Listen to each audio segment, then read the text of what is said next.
the end of the day, if it's a close game and the Patriots show fight, they show resilience, they show that they are a competent football team given what we saw last week, and they lose by a touchdown or something like that, then I don't think that either one has anything to lose. And I'll say this side of it: Brady's got nothing to lose in this game. He loses to Bill in this game, it doesn't affect him at all, and he's won a Super Bowl without Bill. He's gone through, with another team. He's proving himself. And, I'll be the first one to say that I hate this debate and this talk and all this bullshit about Tom Brady versus Bill Belichick, all this and that. Like, let's just appreciate what we had for 20 years and the fact that, A, Bill Belichick was able to reload the team as many times as he did. B, Brady was able to subject himself to Bill Belichick as a coach, which, as we all know, is not easy to do for as long as he did for 20 years. He took it all. And, the fact that the three of them, Kraft, Belichick, Brady, they all stuck together for 20 years, in my eyes, is an accomplishment in itself. The fact that, I can't fathom working for an employer for 20 years. Obviously we're what, in our 30s here. We haven't had to deal with that yet, so we haven't experienced it. So I can just appreciate the fact that all three of them stuck it out as long as they did. They made it work, and they won 6 titles out of it. So at the end of the day, if you're gonna make me pick who's gonna lose, who's got more to lose in this game, I gotta pick A or B. I'm gonna obviously pick Bill Belichick in this because Brady has won, Belichick hasn't. And Belichick has not, and his team has not looked good through 3 weeks here. Yeah. And I'm going to break the answer down for this question into 2 answers, and I was a little bit of a cop-out, but in the long-term view... Shocker. No, seriously, in the long-term view, both of these guys have nothing to lose tonight, right? In the long-term view, Brady's won without Belichick. I mean, in the long-term view... Listen, and this is not... My personal view, obviously, Belichick is a piece of shit, and I think he's an overrated coach, but I'm talking about just the narrative's going to be out there, right? In the long-term view, both of nothing really matters, right? In the short term, if Belichick gets trounced, if he goes out there and Brady just lights it up, let's say it's even a 21-point game, if it's a 42-21 kind of game, that is an embarrassment on Bill Belichick because he's the man.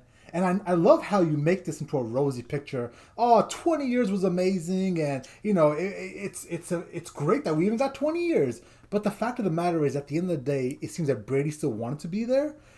Robert Kraft obviously still wanted him to be there, but Belichick was the one guy that kind of threw a thorn in all of this. He was the guy that ultimately decided, you know what? I don't want that guy there in this locker room anymore. Whether it was his personal insecurities about the credit, the fact that he just hates the man, or whatever it is. I can't even get into his mind into why he wouldn't want the greatest quarterback of all time on his roster. But from everything we know, and you can obviously see it through some of the language that Brady camp has sent out there, and how harshly they feel about smear being pushed campaign. out of. Yeah, I mean, how harshly they feel about being pushed out of New England. It seemed that Tom Brady wanted to be there. Robert Kraft wanted him to be there. Belichick was the guy that essentially forced him out the back door. And that's why this is such a divisive, argument. Because it's not as simple as, 20 years is great, everyone went their separate ways. The way it ended, how messy it got, how much of a weasel Bill Belichick is. There's some more stuff coming out day by day, especially with the Seth Wickersham article and how essentially Bill Belichick was a guy that warmed up to Roger Goodell during Deflategate, essentially kind of throwing it in Brady's face that he was aligning himself with Roger Goodell. I mean, all that was just so weaselly. Here we go, Puma. Such a low quality of character displayed by Belichick in that. And I truthfully, I think, in the grand scheme of things, as every week goes on, and as Tom Brady still goes out there and performs at a high level, it makes Bill Belichick look worse and worse. And when this is all said and done, this is gonna absolutely topple that Jerry Krause pushing Michael Jordan out the back door because Michael Jordan never won anywhere else. There's a good chance that depending on how long Belichick wants to coach, Brady could still be going in 3-4 years, right? And if that's the case, that's going to be the single worst executive decision made in sports history. Puma, you can get yours in before I launch myself off a cliff. I mean, obviously, the fact of the matter is Brady and Belichick, their first ballot Hall of Famers. Like, whatever, it is what it is. But going out of this game, I gotta go with Bill. Like, if he doesn't have a game plan even to keep it close, like it's like, okay, like he walked out the door and won the Super Bowl, and now he came into his house that he built. You're not gonna be in another primetime game the rest of the year, and the last image that the NFL fandom and really the sports world for that matter has to see is potentially Tom Brady dropping 50 on you in Foxborough. Like, if that happens, like, that is the cataclysmic event, in my opinion. And, we can all say what we want about Felger and Maz, whatever. But the fact of the matter is I'm kind of in, Maserati's camp of, if it's going to be like this all the way through the entirety of the year, like, obviously you're not going to fire him in the middle of the season.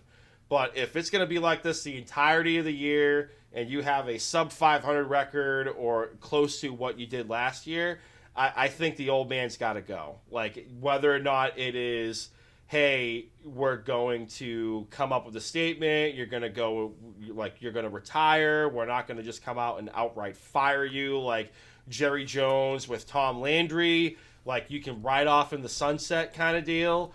But if that happens, I think it is a valid question to start asking. Do you need a new voice in that New England Patriot locker room?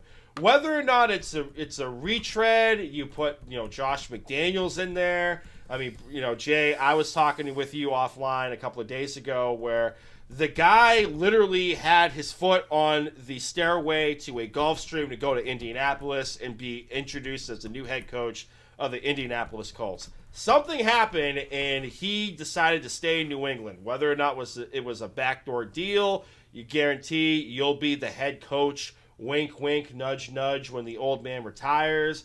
Whether or not it's, Gerard Mayo, Albert Breer brought that up as if Bill was ever to retire in the short term, he might be a dark horse candidate to be a head coach. If it's Matt Patricia, I'll light a candle for you guys. Maybe it's the guy from Iowa State, like in the college ranks, but there may need to be a different voice coming out of that locker room. Here we go. Jay, so let me ask you this. Like, you quoted Seth Wickersham and what he said, what dropped today. Okay? So do you put any stock into what was put out back in 2018 when he released his article about the tension that was going on and all this and that in that season, right before the playoffs started? Well, at that moment, no, because at that moment, we didn't have the full picture of what's happening behind the scenes, right? At that moment, I could never even envision Tom Brady being in a different uniform. But now that he is, I take what Seth says I put more weight into what he has to say now. Okay, fair enough. But all right, so let's just say this, all right? In that article, in that time period, the discussion was that Brady wanted out at that point. Mm-hmm. He wanted out of New England at that point in 2018. What changed to make him want to stay for another two seasons after that? Oh, because of how his contract was written, right? He didn't get his get out of the franchise tag at the end of 2018, if I have my math correct. Yeah, he didn't have that language put in the contract until his he didn't have it in his contract. Yeah, so essentially in 2018, at the end of 2018 is when he had essentially his get out of jail card, right? And at that point, obviously we didn't know, but 2019 he was basically gone. I mean, I thought he was out there, he was playing football, sure, but he was basically gone. And I don't understand why we're even starting this conversation at 2018. Like, why don't we go further back into time, about 2016, when at the end of that Falcons Super Bowl, Tom Brady asked for another contract extension, and why wasn't that contract given to him after no decline at all in his play? I mean, that's a fair question to ask. I'm not gonna deny that. I mean, I back in 2016, I would have slapped that contract on him in a heartbeat. I was of the mindset of the whole Tom Brady thing, where I don't care how old he is. If the Patriots go 0-16 with Belichick and Brady, I don't care if it ended like that. It ended bad like that, that they were going to both retire together as a Patriot. And, this whole narrative about, Brady being unhappy started there. That's where it all started, was in 2018. And the fact that he was here again for another, we'll say, at that point, that was the 2017 season, so he played another 2 years with the Patriots there. Lost, obviously, to the Philadelphia Eagles, won against the Rams the next year, and then sucked the year after that. The whole team sucked the year after that, despite going 0-8. They were basically the same incarnation of the 2020 Steelers in 2019. And, I go back to the demeanor that Brady carried himself through that season. He was the absolute most pouty quarterback that was 7-0, 8-0 through the year. And, that's where, I've always had Brady in this high esteem. I loved him as an athlete, and, he's my boyhood idol. He's the last, of my boyhood sports idols in Boston, all through that. And I'm sitting there watching him. I'm like, this is a very unlikable, unrelatable person. It's like, dude, you're 8-0 and you're going to sit up here and you're going to act like you lost a game. At that point, I was like, you know what?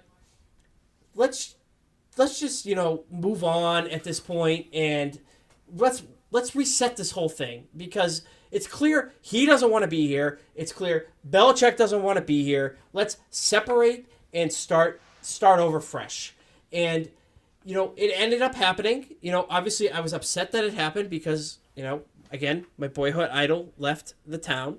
And, you guys rag on me for being a Brady hater. And you call me a Brady hater through this whole thing last year, all this and that. You say that I hate Tom Brady. That is absolutely not the case with this. All right? You couldn't be more wrong. Yes. Did it hurt me to see him win a Super Bowl down there last year? Yes, it did. Did I want him to win the Super Bowl? Yes.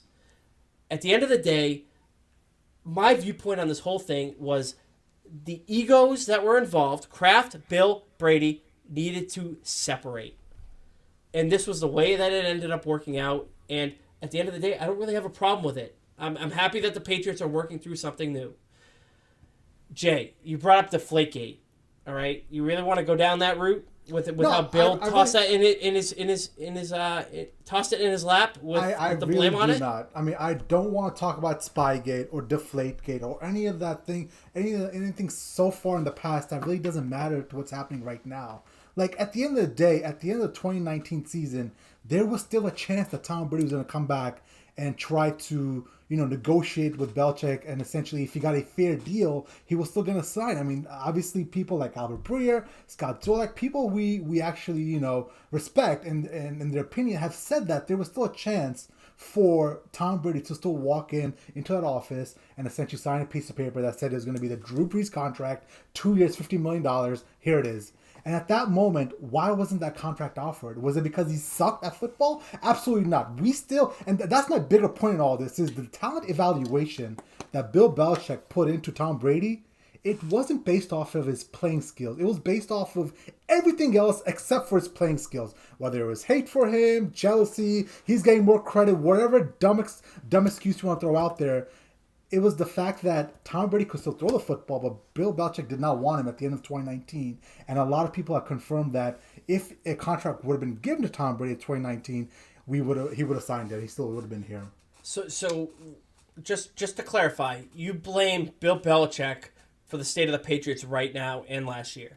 Oh, right? 100%. He's the guy that essentially drafts people. He's the guy that coaches them up. He's the one that signs free agency. I mean, now I'm starting to blame a little bit more on Robert Kraft's shoulders as well. As more information is coming out, we're seeing that Robert Kraft really failed as an owner to rein in Bill Belichick. And I don't know if that's possible. If you try to rein in Bill Belichick, he walks away. But if you're seeing everything that's happened for the past 5 years, 6 years, bad drafts. So, Sony Michel being drafted, Isaiah Wynn.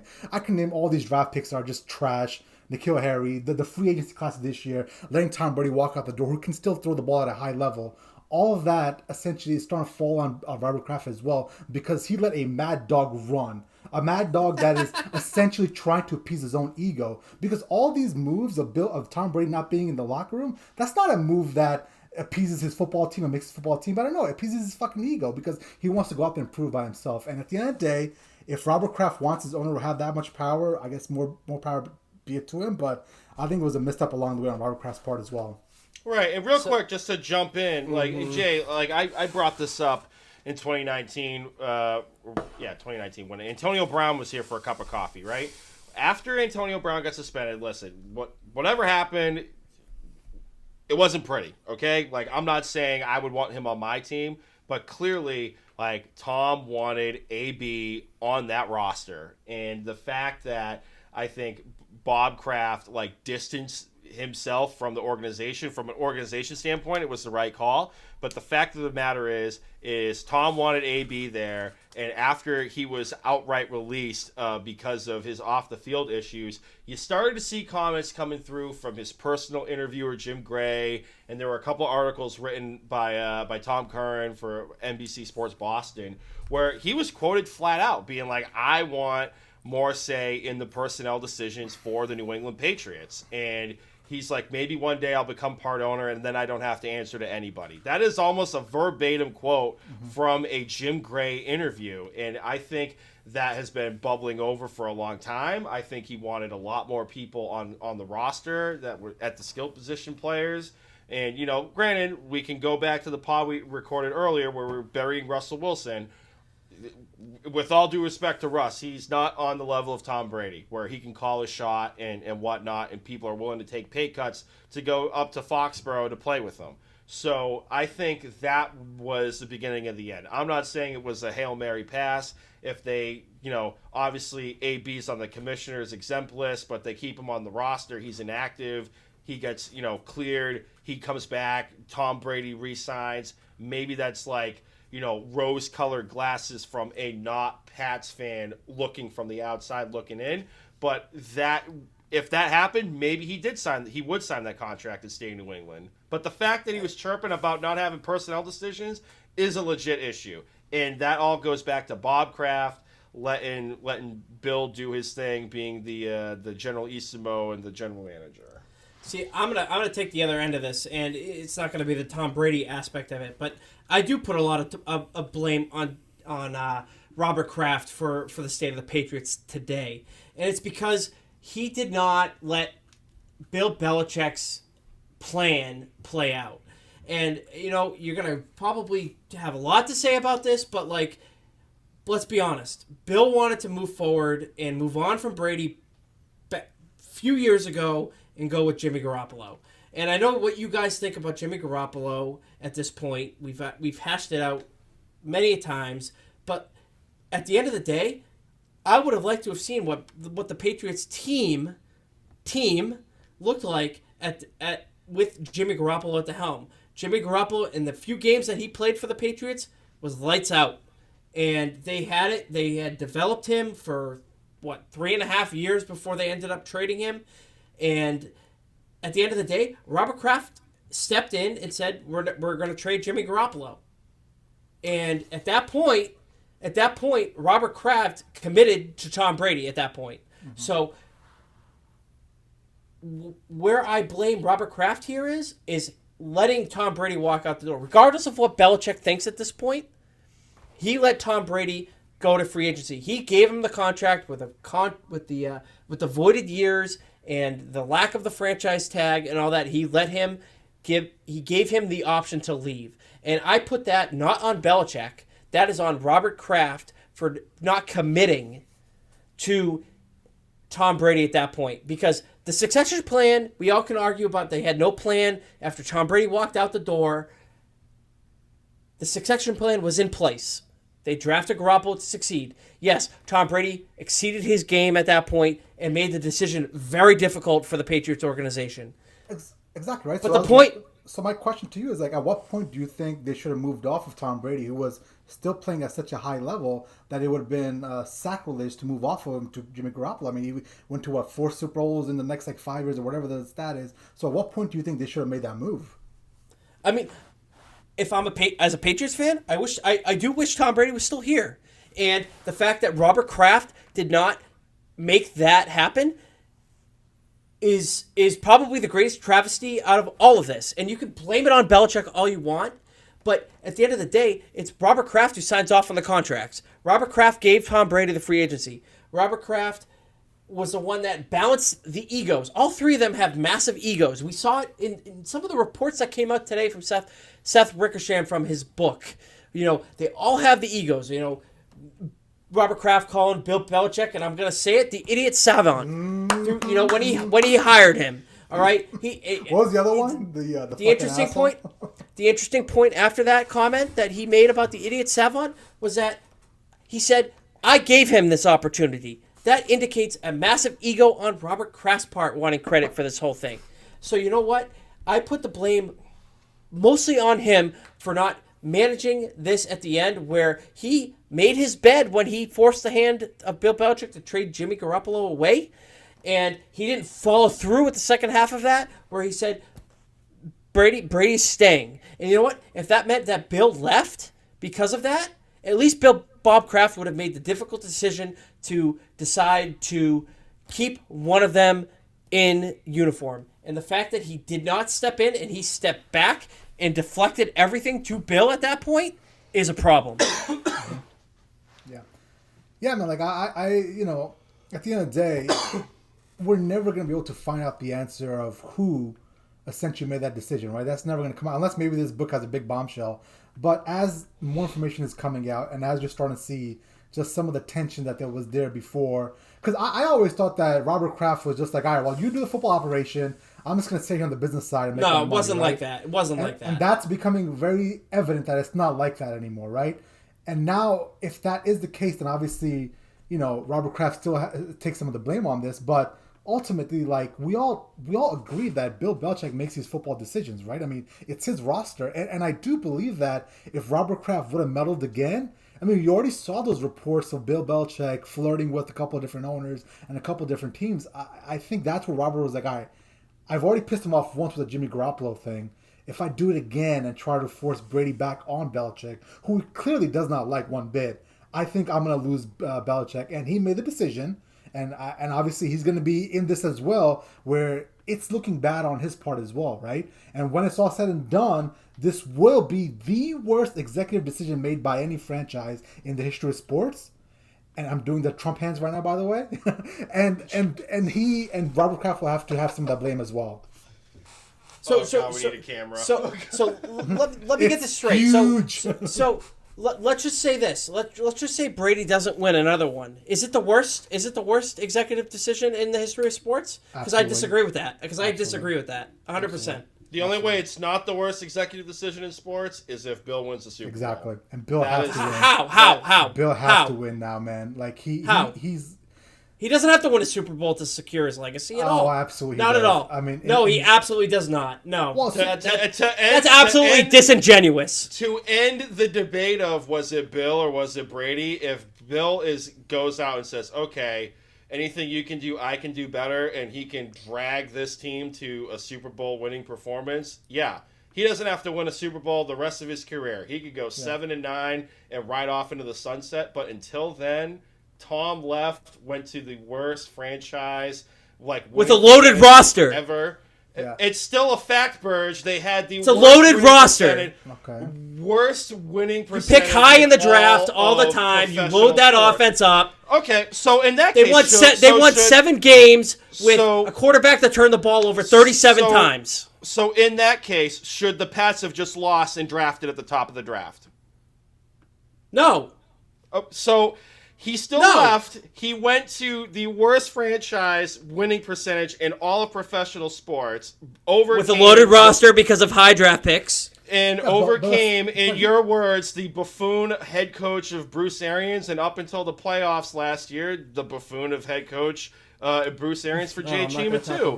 Listen, I, at the end of the day, like, Burge, I come at it from a very, this is what the record is, what the team is. And I understand. You look at numbers, that's it. You look at numbers, that's it. Yeah, and that's how we quantify performances on the field. You deny any context and all of that. Okay, and the way I choose to look at it is, at the end of the day, that 7-9 team was still 7-9. they were below 500. They looked absolutely pitiful at certain weeks of that 2019 campaign with Jameis Winston. And he's out there just like slinging the ball, throwing interceptions. And the next year, that 7-9 team that was a loser franchise with the worst winning percentage in all 4 major professional sports. The next year, a guy comes in, shows them how to win, takes that team to 11-5 to the Super Bowl in the first year. They add arguably the greatest athlete of all time. Yeah, and like they add that to a team. Yeah, obviously they're gonna elevate to that. Like that's a joke to compare that. They have a absolutely loaded roster. Right? Yeah, but you can have all the talent you want, Burge, but you have to buy into the work ethic. There was a loaded roster in Philadelphia with Michael Vick's Diasmo on that fucking loaded roster that crash and burn. It happens every single year. Like, quote unquote, this defense for the Patriots this year was loaded with the free agent moves. Quote unquote, this offensive line for nobody the said Patriots said nobody. Oh nobody my God! Said that secondary was loaded. Get out of here. We never said we that. said it was going to be a top 5 defense before the season started. Yes or no? Absolutely. We said that the front 7 was going to be elite. Okay. How about the offensive line? We said that going in was going to be the bread and butter of this offense. And they haven't been together yet. Okay, so things fall apart. Whatever happens in regards to what's on paper and what actually happens on the football field is 2 completely different things. It doesn't matter that they had all that talent in a 7-9 team, because there's been many 7-9 teams that had a bunch of talented players on there that just couldn't put it together. Like that's the thing that we keep like. So what does that say about the Patriots last year? What does that say about the Patriots last year? 7-9 with an absolutely depleted, talentless roster. What does that say about them? It also wasn't an accident that they led the league in opt-outs last year. Like if we're all going to sit here and say that 15 players were that concerned of COVID and Brady had nothing to do with that, I think that would be disingenuous. I think I'm not saying it was all because of Brady, but I'm saying a majority of the New England Patriot opt-outs were, Brady ain't here, I ain't riding this season out, man. No fucking way. Mm-hmm. It's fair, and they still won 7 games. Like, you could say that they were trash last year and all that, but at the end of the day, the coaching and the team on the field won 7 games with that absolutely atrocious roster, and they're probably we'll say 5 plays away from being 10-6 in that season. So at the end of the day, like, are you gonna trash Bill Belichick for last year? That's disingenuous in my eyes. Okay. Yeah, and like I said, the way I see football and the way I'm coming at it, and I'm going to say this again just so I can finish my point, like, in 2019, on paper and via the record, the Tampa Bay Buccaneers were a crap team. And, a lot of people in New England say that it was such a great team just to make them feel better about what Tom Brady did down there.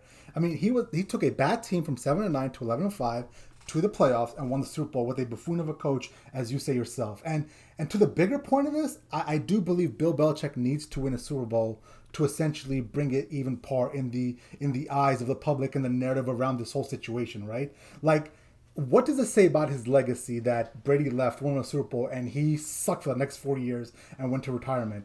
What's it say about his legacy that, the 2 best players in Patriots history decided to walk away from him? Like, there's a lot there, and I know we don't ever want to say anything that essentially tarnishes Bill Belichick's legacy, but if he doesn't pan out and win another Super Bowl and Brady and Gronk are still down there slinging it, I think that's a horrific view in regards to Belichick and how he operates teams. I completely disagree with you on that. And that's okay. If his team, that's fine. If his team comes out, okay, again, I'm going to harp on the age thing again. He's almost 70 years old. If he comes out and Mac Jones is the real deal, they develop him, and he continues to have a good career, and the team is left in a state where they are competing for a playoff spot every year, there is absolutely no knock on Bill Belichick's legacy whatsoever on this. And I know you're going to disagree with me on this, and that's fine, but, like, at the end of the day, Belichick is old. Let's be honest. He's an old man. Puma, you say it all the time. He's an old man. All right? He's 69 years old. Yeah. He's 69 years old. All right? How many coaches coach into their 70s? There's been maybe a handful of that at the most. All right? He's at the end. All right? If he sets the Patriots up, next guy comes in, and he leaves the team as a obviously if the season continues and they end up being 4-13, this is going to change. But if they are a competitive team and the framework is in place and they end up a competitive team for the next, say, decade, then there is absolutely zero knock on Bill Belichick's legacy. And I think it's disingenuous to say that there is at this point. So, like, elaborate on that 70-year-old thing, because I don't think I quite understand it. So, are you saying that, like, what, he's too old for the job, or like? No, what's I'm the saying deal he's got a handful of years left before he decides to retire. Okay. Like, So if not many that's the coaches, case- not many coaches coach into their 70s. It doesn't happen very often. So if that's the case, if people are concerned about his age, then Shouldn't why you cut would the cord let now? Tom, Yeah. No. Tom It has Walker nothing. rip It has the Band-Aid off? It has nothing to do with his performance on the field. It is the fact that he is getting old and he's going to retire. It has nothing to do with what's going on the field. Again, if he's 4-13 at the end of the year this year, that's a different discussion. But if he sets this team up and they end up progressing further up, not down, it is not a knock on his legacy because